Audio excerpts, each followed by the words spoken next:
नमस्ते भगवान। सरकार अपनी योजना में फ्री में कुछ बांटती है तो जैन श्रावक को फॉर्म भरकर लेना चाहिए या नहीं? अमीर आदमी हो तो मत लो, जरूरत है तो ले लो।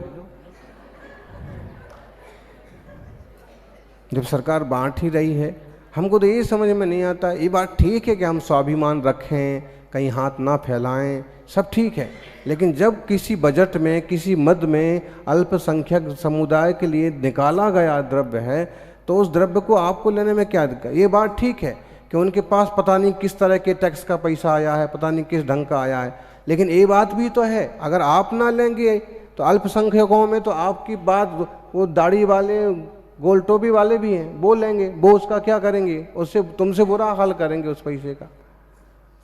तो दिल्ली चतुर्मास में एक अल्पसंख्यक आयोग शिक्षा विभाग के मुख्य अधिकारी, मुख्य मतलब देश भर का शिक्षा विभाग अल्पसंख्यक का जिनके हाथ, तो उन्होंने कहा कि क्या करें महाराज जी, कोई अल्पसंख्यक माने जैनों में से कोई भरता ही नहीं फार्म, कोई शामिल ही नहीं होता योजनाओं में।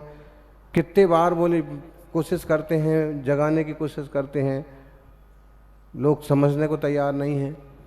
और ऐसे ही अल्पसंख्यक आयोग के वो धनंजय गुंडे बहुत बार आए, उन लेकिन बोले कि क्या जैन लोग, बोले जो पिछले बार का बजट था उसमें इतने करोड़ वापस किया गया, लिए ही नहीं। तो एक बात तो है कि इन्हें जानकारी नहीं है, जागृति नहीं है। दूसरी बात है, अगर थोड़ी मोड़ी जानकारी है, जागृति है, तो वहाँ तक पहुँचने का तरीका पता नहीं है, कागज पत्रा फार्म कहाँ भरे जाते, कैसे भरना पड़ते, वो पता नहीं है।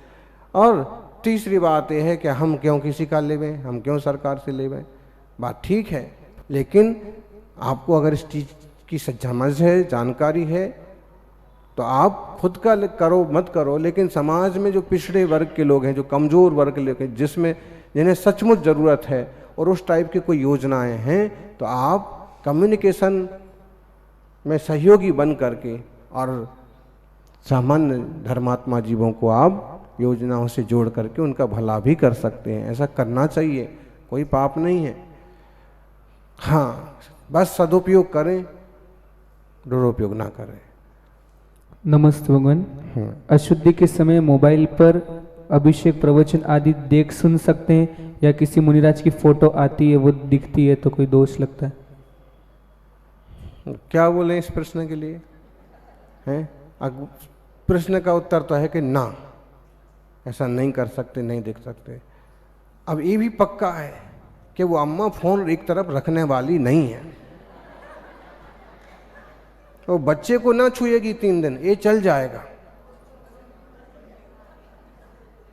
लेकिन मोबाइल तो उसकी गोद में हमेशा 24 घंटे रहेगा। बच्चा रहेगा ना रहेगा, और वो काम भी ना हो तो भी।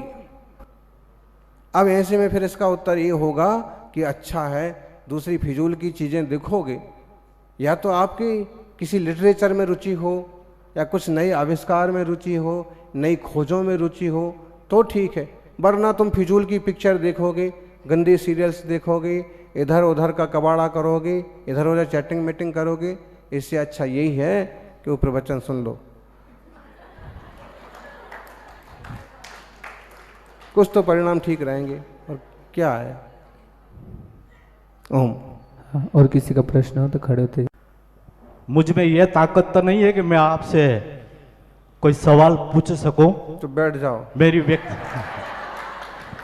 मेरी व्यक्तिगत जिज्ञासा नहीं है, हम सभी जन की एक जिज्ञासा है गुरुदेव, कि इस व्यासपीठ पर जो आपकी साधना रूपी रथ है, पर्यावरण और प्रकृति पर समाज और राष्ट्र को आपका अपना क्या मैसेज है गुरुवर, इसे हमें संबोधित करा। ये तो रोज ही दे रहे हैं, तुम सुनते नहीं हो क्या प्रवचन?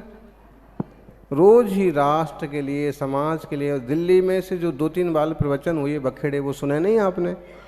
और क्या प्रवचन ने बताओ, जब सुनते ही नहीं हो तो क्या होता।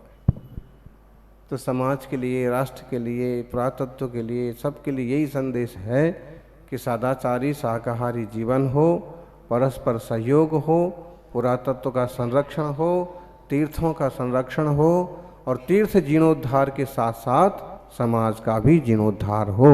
सामान्य वर्ग का सहयोग करके उन्हें भी आगे बढ़ाने का उपक्रम करें और समाज के संख्या बल पर ध्यान दें, उसे भी व्यवस्थित बढ़ाने की कोशिश करें। ओम। नमस्ते भगवान। भगवान, हमारे गांव में समस्या है महिलाओं में, कभी अच्छी खबर हो घर में या कभी दुख की खबर हो, या पजुसन में अक्सर पद्मावती की आरती होती है उस समय महिला को तकलीफ होती है, रोना चिल्लाना, ये क्या तकलीफ है और उसका उपाय क्या है भगवान? ये तुम्हारे गांव की समस्या नहीं है, ये सारी महिलाओं की समस्या। क्या वो होता है थोड़े बाबा कुछ शहर में रहने लगे, थोड़े पढ़े लिखे हो गए तो इनका स्टाइल बदल जाता है, वो पूरे मंदिर में झूमना चालू करती है और ये पढ़ी लिखी जो शहर की हो घर वाले के सामने झूमती है, ऐसा।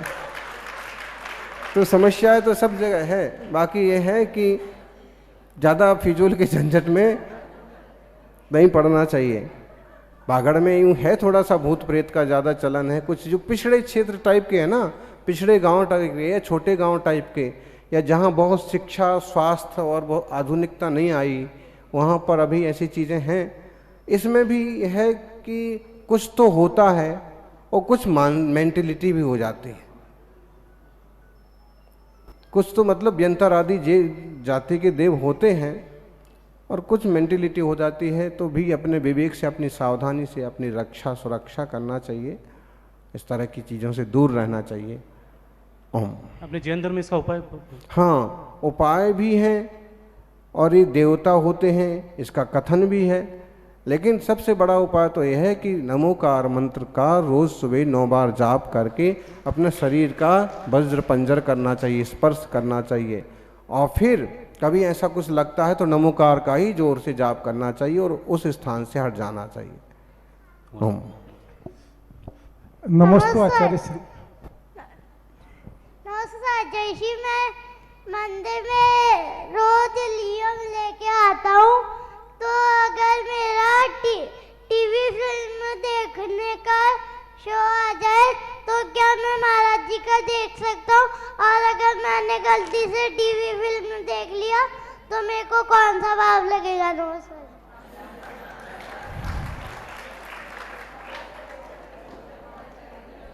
प्रश्न तो तुमने बहुत बढ़िया किया।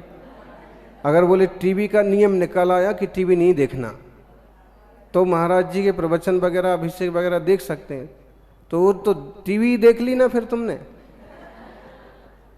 तो कोशिश करना कि कुछ भी नहीं देखो। अब दूसरी बात है कि अगर देख ली तो प्रायश्चित क्या होगा, पाप कौन सा लगेगा?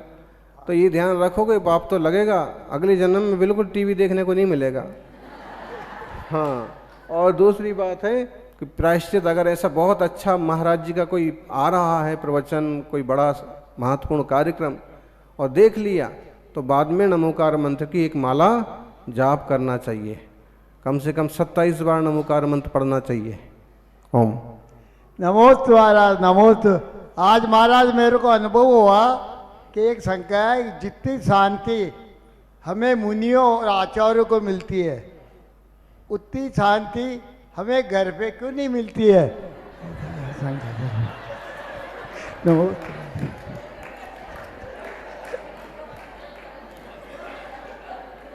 सारी शांति घर पे मिल जाएगी तो फिर कोई महाराज जी के पास क्यों आएगा? हैं?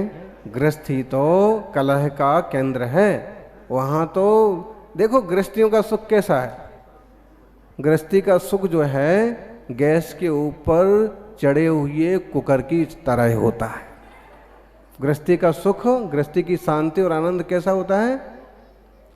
गैस के ऊपर नीचे से आग जल रही है, भीतर गैस उबल रही है, फिर भी सीटी बजाता है। गृहस्थी का सुख इस टाइप का है। अथवा वो अमीर आदमी के कोट की तरह, कि अमीर आदमी ने कोट पहन रहा है, गर्मी के मारे हाल बेहाल है और कोट के भीतर के जो खटमल हैं उसको काटे जा रहे हैं। अब वो खोजाना भी चाहता है तो हाथ डाल के खोजा नहीं सकता। ये गृहस्थी का हाल है, ऐसा सुख होता है। मुनि सब झंझट छोड़ करके आत्मा की स्वभाव में लीन रहते हैं, इसलिए सुखी और आनंदित रहते हैं। ओम। नमस्ते आचार्य श्री। परिहार विशुद्धि चरित्र के बारे में आपके मुखारबिंद से परिहार विशुद्धि की तो क्या बात करते, सामायिक चिदोपस्थापना, परिहार विशुद्धि, सूक्ष्म सांप्राय यथाख्यात, ये तो बहुत अद्भुत दशा है। चतुर्थ काल में कोई सौभाग्यशाली जीव 30 वर्ष तक घर में खूब आनंद सुख और शांति से रहे हों, फिर बाद में केवली श्रुत केदमिली के पादमूल में जाकर के वो वर्ष पृथक तक प्रत्याख्यान पूर्व का अभ्यास करें और शांति से निरंतर मुनि व्रत लेकर के साधना बढ़ाएं, फिर वो हमेशा 2 गव्युति प्रमाण हर रोज विहार करें। और वे मुनिराज फिर जहाँ चलते हैं, जहाँ से गुजरते हैं, वहाँ किसी जीव का घात पात नहीं होता है।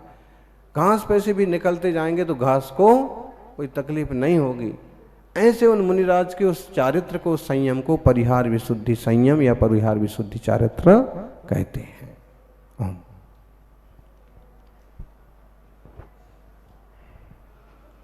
पूज्य गुरुदेव के पावन चरण में कोटि कोटि नमन वंदन।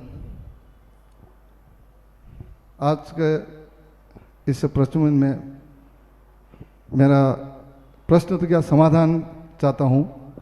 जिस वर्तमान समय में धर्म बढ़ रहा है उसी के अनुरूप अधर्म बढ़ रहा है। सात्विकता सज्जनता भी बढ़ रही है, लेकिन तेजी से विधर्मी और दुर्जनता भी बढ़ रही है। इस बीच में समाधान क्या हो सकता है?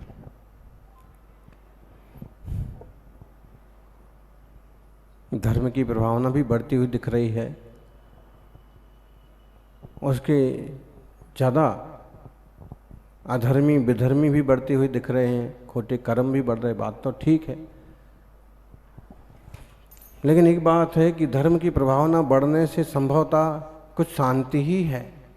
जिस तरह से आधुनिक साधन बढ़े हैं, जिस तरह से लोगों की लालसाएं बढ़ी हैं, उस ढंग से पाप तो और भी ज़्यादा बढ़ गए होते अगर धर्म का इतना प्रभाव ना बढ़ा होता। और अभी आज नमूने के तौर पर आप देख लो इन विदेशों को, जहां युद्ध छिड़े हुए हैं, सैकड़ों लोग मार दिए जाते हैं, फिर भी लड़े जा रहे हैं। तो निश्चित रूप से अधर्म विधर्म हिंसा बहुत बुरी चीज़ है। तो धर्म का प्रचार प्रसार प्रभावना तो होना ही चाहिए, लेकिन सिर्फ वह ऊपर ऊपर ना हो, लोगों के दिल में बैठे और लोग धर्म और सम्यक मार्ग पर बढ़ते रहें, ऐसी मंगल भावना। ओम। नमोस्तु आचार्य श्री, नमोस्तु इच्छन। महाराज जी, मंदिर जी कुल्ला और दर्शन करके जाना चाहिए, विशेषकर जबकि मंदिर दर्शन करके आ करके पीऊंगा पानी ऐसा व्रत हो तो क्या करना चाहिए? मंदिर जाकर के आना फिर पानी पीना, ऐसा व्रत है तो ऐसे ही करना चाहिए। और हो सकता है कि अगर आपको ऐसे लगता है कि आपसे कोई अशुद्धि हो गई है, मुंह में कड़वाहट है, तो कुल्ला करके भी जा सकते हैं। ओम। नमोस्तु गुरुदेव। मेरी शंका है गुरुदेव कि नमोकार महामंत्र की माला फेरते हैं तो उसमें हमारे से कभी मोती छूट जाते हैं गलती से, तो हमको कितना दोष लगेगा? और दूसरी बात ये है कि हम मन वचन काय से कैसे माला फेरे, कैसे हमारा मन लगे पूरी तरह से? ये इलाज आपको मिल जाए तो हमको ही बताना। मन वचन काय तीनों पूरी माला पर लग जाएं तो उसको तो निकट भव्य समझो। अभी 1-2 ही भाव में, इसी भाव से मोक्ष चला जाए। पूरे के पूरे सारे दानों पर, सारे मनकों पर पूरा उपयोग लग जाए। मन वचन काय ये तो बहुत कठिन है, तो जितने पर लग जाए उतना सही। दुकान पर बैठे हैं, जितना माल बिक जाए उतना सही। सारा का सारा बिक जाए, आप 10,000 का माल भर के बैठे हैं और कहो 10 का बिक जाए तो कोई ज़रूरी नहीं है। 1,000-2,000 का बिक जाए उतनी खुशी मनाओ। तो ऐसे ही जाप, ऐसे ही माला पूरी कोशिश करो, मन वचन काय लगे, फिर जितना लगे उतनी अच्छी बात है। बिना फिजूल की चिंतन मत करो, इधर उधर की विकल्प लेके मत बैठो। ओम। नमोस्तु भगवान। भगवान पूजा अर्घ या साधु संतों का जब हम पड़गान करते हैं उस समय जो नारियल पकड़ते हैं हम, तो वो उल्टा है सीधा है, मैं बहुत कोशिश करता हूँ लेकिन मुझे आज दिन तक खबर नहीं पड़ती है। तो पास में जो श्रावक खड़ा रहता है वो बोलता है कि उल्टा सीधा करो, तो वो मुझे अच्छा नहीं लगता है। तो क्या वास्तव में नारियल उल्टा पकड़ते को दोष लगता है क्या? अरे पकड़ो, उल्टा सीधा कैसा ही पकड़ो। मुनि महाराज पड़कते वक्त पड़क गए तो सब उल्टा और सीधा हो जाता है, नहीं तो सीधा भी उल्टा हो जाता है। और एक बात और है कि जो दूर खड़ा खड़ा बताता है उसको नहीं पता पड़ता है कि पड़गान वाले के मन में कितना अंतर्द्वंद चल रहा है, कितनी उठापटक चल रही है। पड़गान वालों का हाल तो ये होता है कि एक दिन पड़ गए हम तो एक पड़क गए और कहे हमारा जोड़ा है, हमारा जोड़ा है, और पड़क गए, उनके घर चले गए कि भाई जोड़े से अपनी विधि थी अमुक अमुक वस्तु की तो मिल गई, चलो वहाँ जा कर के आधा आहार होकर के बोला, फिर आहार कि अब हम जोड़े से आहार देंगे, तो वो दूसरा कुछ और ही था जोड़ा। फिर हमने कहा ऐसा कि आप तो बोले पड़गान के वक्त, वो तो पड़गान के लिए क्या करें महाराज जी, क्या करें ऐसा। तो अब ठीक है, उसके भाव अच्छे ही हैं, उसका वो उद्देश्य नहीं है कि कोई दूसरी पत्नी या दूसरी शादी, उसका उद्देश्य तो सीधा साधा है कि मुनि महाराज जी पड़कना चाहिए ऐसा। चलिए ओम। अच्छा उस वक्त दोनों प्राणी तैयार भी हो जाते कि कह दो जोड़ा, कोई बात नहीं। कहने में क्या जा रहा है ऐसा। तो वो यहाँ परिणाम अलग ही ढंग के हैं, उसके लिए तो आप कोई आक्षेप नहीं कर सकते हैं, लेकिन ऐसे नहीं करना चाहिए। ओम। वचन की अशुद्धि हो जाती है। नमस्ते आचार्य श्री। आचार्य श्री, कोई पूजा करता हो न, हम वो उस पास में जाके बैठ जाते हैं आदि पूजा में, तो क्या पुण्य लगता है? नहीं, बैठो और उसकी थाली में उठा उठा के चढ़ाओ और फिर कोनी मारे, फिर उठ के भागो।